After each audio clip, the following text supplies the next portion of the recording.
Alright, what is up guys, it's Cyanide today, and we're going to be doing a video that's a little bit different. I know I haven't been uploading much videos lately, but this one's going to be a little bit different. What I'm trying to do is get into, like, I don't know, kind of like a drama alert, not really a thing, but for modding, Xbox stuff, kind of stuff like that. Basically, the background video that I have going here, I purchased $100 worth of COD points on Black Ops 3, and opened a ton of supply drops. Got some pretty neat stuff, but I'm going to let that play in the background. Basically, what I'm going to be talking about today, the first thing is pretty big. This just happened here recently, and it's, I don't know how many of you have heard of, I'm sure most of you have, xbls.ninja. They're the original Xbox Live Stealth. They've been around the longest. They're one of the best servers, actually the best server.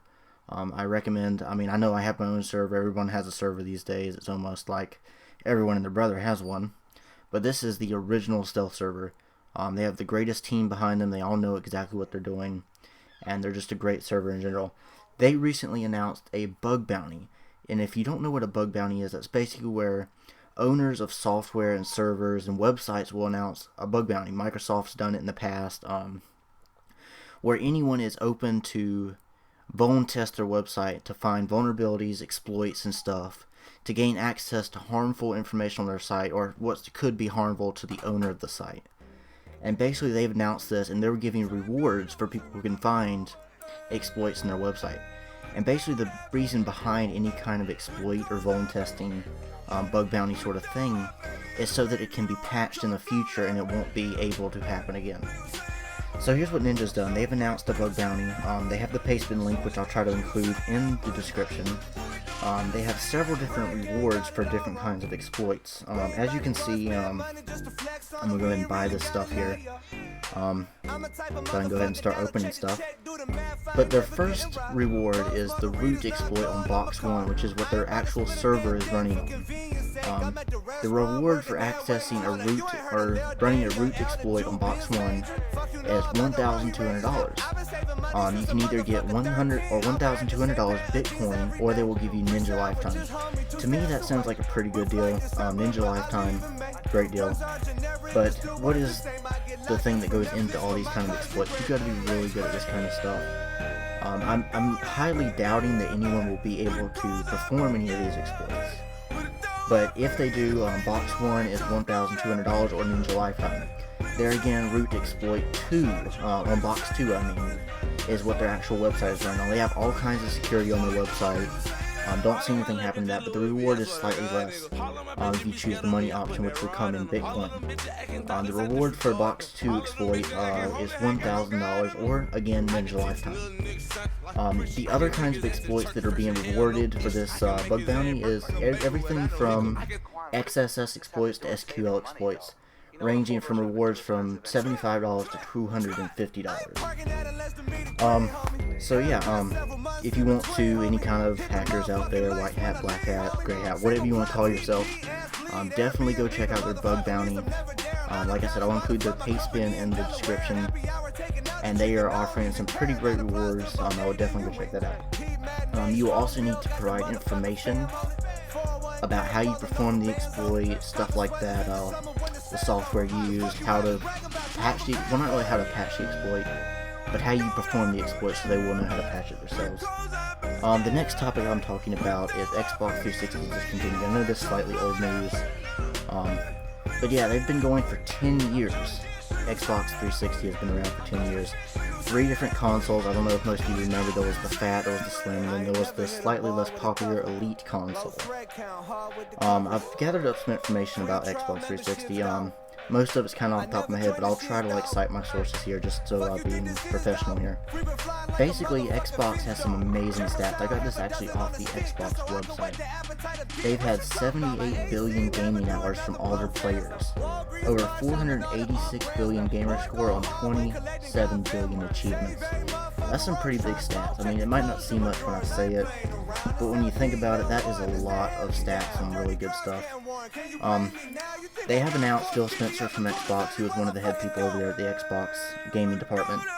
He has announced that they will continue to update the Xbox, continue to update games, possibly even games still come out on the 360, and servers will be up long to come.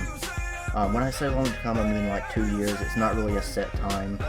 but the 360 is definitely not coming to an end anytime soon. As far as like the next generation Xbox One, I'm just going to give you my opinions. I really don't. I have an Xbox One. All my friends told me to get one. They said it was so great.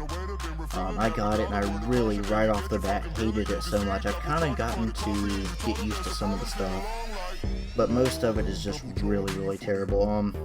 The main problem I have is everyone was like, oh, you need a 1 terabyte, you need a 1 terabyte. And I completely ignored them. I don't know why, but I got a 500 gigabyte. Biggest mistake ever. First game I bought, Black Ops 3, took up 40 gigabytes of my hard drive. So storage is definitely a problem. The thing that irritates me is I buy the disc, and back on 360, everybody knows how that works. You buy a disc. The earlier days of 360, you buy a disc, you put it in, you play it. There towards the end of 360, you buy an install disc and a regular disc, and those come together. You install the disc and you play the other disc. But the way it works on Xbox One is you get one disc, you put it in, it installs the game, and once it installs the game, you can play it from the same disc. But it takes up a lot of storage. The other thing is graphics. I think graphics have definitely improved from the 360. It's definitely a lot better. I haven't seen PS4. People say PS4 is a little bit better than Xbox. I'm not really going to argue there or get into like the whole PS4 Xbox One thing. But graphics are definitely better than the 360. Improvement from the 360 can be debatable. Graphics, like I said, is much better. Features, they've added some new features, but they also lost quite a bit of features from the 360 that I thought were very essential or came in handy a lot of the time. Therefore, decreasing the ease of use on the Xbox One, especially if you go from 360 after having 360 for however many years. You might have been 360 person for 5 years out of the 10 years it's been alive.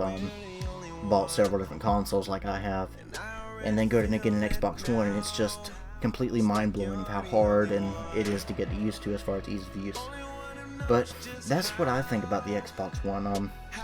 It's a little different, but this next topic brings me into my next section here. There were 84 million consoles sold worldwide, and that's according to a Wikipedia page about Xbox 360.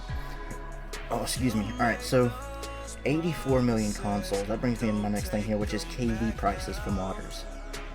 Now, KV prices, back when I started modding, were around $10 to $12 a KV, which is just ridiculous for people who think of it now. There was all these people. You think there's a lot of people asking to share KVs now. Man, back when I started, $10 to $12 a KV was just ridiculous. And now that KV prices have gone down, actually, for some reason they're going down. And the reason that I've heard KV prices are going down, which makes sense to some people, but is also contradicting compared to like what you think of the Xbox 360s getting discontinued. So prices now go anywhere from people selling them for $3 to $4, all the way up to $8 to $9, which the bigger KV sellers, I know some of them still sell them for $8, $7, whatever. That's not that much of a decrease from $10 to $12, but there's these other people, like I get some of my KVs for $3 to $4, sometimes even $2, depending if I buy hundreds of them or in bulk or not. But yeah, the prices are going down. You think about it, there's so many consoles that have been made. Consoles are being exploited to turn into JTAGs, RGHs, whatever, and therefore you're getting more KVs. But the KVs from those consoles are going into other JTAGs and RGHs, and there'll constantly need to be more JTAGs and RGHs exploited from regular consoles to get more KVs to go onto the other consoles. You think about it, sooner or later you're going to run out of 360s to exploit to get these KVs. But like I said earlier, 84 million. That is a lot of consoles. You think about how many people are modding on Xbox these days, and how many people have an Xbox in general. It's really hard to think about like when we're going to run out of KVs and when prices should go up for KVs and whatnot. But that's just my thoughts on it. I'm not sure if we should be going down on KV prices or going up. Like I said, they used to be really expensive. Now they're gone down. And a lot of people say that's because the servers and the XOSC on the new servers aren't really lasting that long. And if you don't know what XOSC is, that's basically what keeps your KV from getting banned. I can't remember what it exactly stands for. It's like XM Online Supervisor Challenge or something like that. But basically, that's what protects your console. from getting banned, your KV getting banned. But yeah, my next topic here, I know I'm really late for this actually. PlayStation or Sony actually announced their kind of mid-next generation, I don't know what you would call it. Basically, they're discussing a PS4.5, and I know that's just like a little phrase I threw out there. PS4.5. They're making a improved PS4, and people are calling it the PS4.5. In relation to this, Xbox or Microsoft has not announced an Xbox 2 or whatever you want to call it. They're still sticking with their guns with the Xbox One, which, like I said, in my opinion, isn't getting too good. Not really a fan of it. Just trying to keep with the time, so I bought one, and not really a fan, like I said. Xbox doesn't have any plans on a V2. They did announce some improvements at the last, I don't know, little reveal or whatever. That they're going to be working on some stuff and whatnot. Not going to go into the specifics on that. But PS4.5. Basically, they've improved it, and I don't know when that's coming out. But not a PS4 person, not a PlayStation person. Always been an Xbox person. But that brings me to the next thing here. MLG's players switching to PS4. Xbox players are freaking out about this on all kinds of forums and other stuff, asking why MLG players are switching to PlayStation, anything like that. And really, there could be a lot of reasons. PS4 has this thing, or PlayStation in general, they're getting early DLC content. That could be one of the contributing reasons.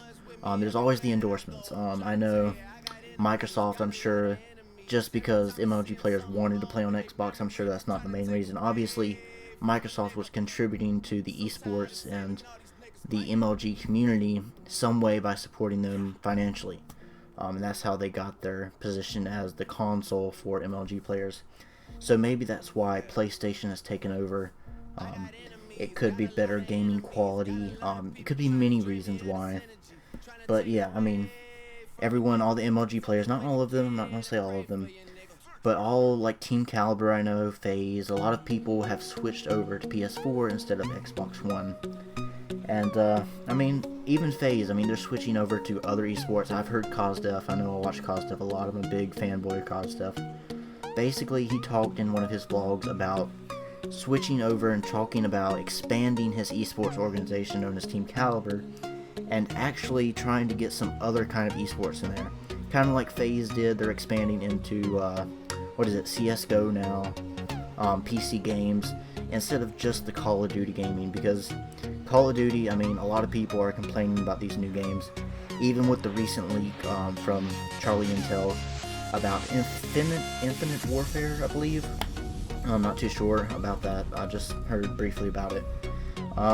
There were screenshots leaked before the actual name was leaked about taking place in space. Really, I mean, COD players, they really don't know what to think. They say they want something new, they want something original, and what they really mean is they want to go back to the older style games like Modern Warfare, Modern Warfare 2, Modern Warfare 3. Those were my favorite games, and personally, I really love Modern Warfare's older games like that.